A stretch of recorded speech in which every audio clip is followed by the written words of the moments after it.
మూడో పాశ్రం. புள்ளின் வாழ்க்கை யானை பல்லா வழக்கரை கிள்ளி பள்ளை தானை கீர்த்திமை பாடிப்போய் கல்லாரும் பாவை களம் புக்கார் வெள்ளி எழுந்துழியாளா முரஜித்து புள்ளும் சிலும்பினகான் போதறிக்கண்ணினாய் குள்ளக்குழி ஒக்குடைந்து நீராடேதே பள்ளிக்கு டத்தியோ பாவாய் நீ నన్నాళాల్ కళ్ళం తవిరిందు కలందేరో రమ్మాయ్. భావం: కంసుడిచే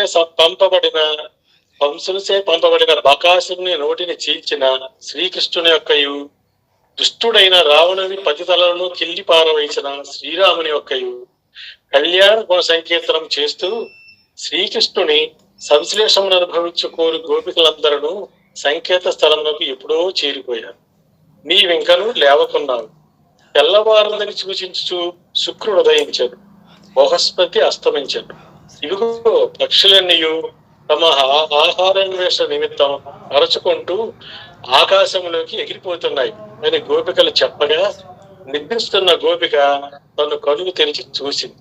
ఆ నేత్ర సౌందర్యానికి ముగ్ధులై వికసించిన తామర పువ్వులను వాలిన 9 వంటి కన్నులు కలదానా, ఇకనైనా లేచిరావమ్మా. ఇది భావం. 11వ పాశ్రం. సంపూర్ణ. స్వస్తి.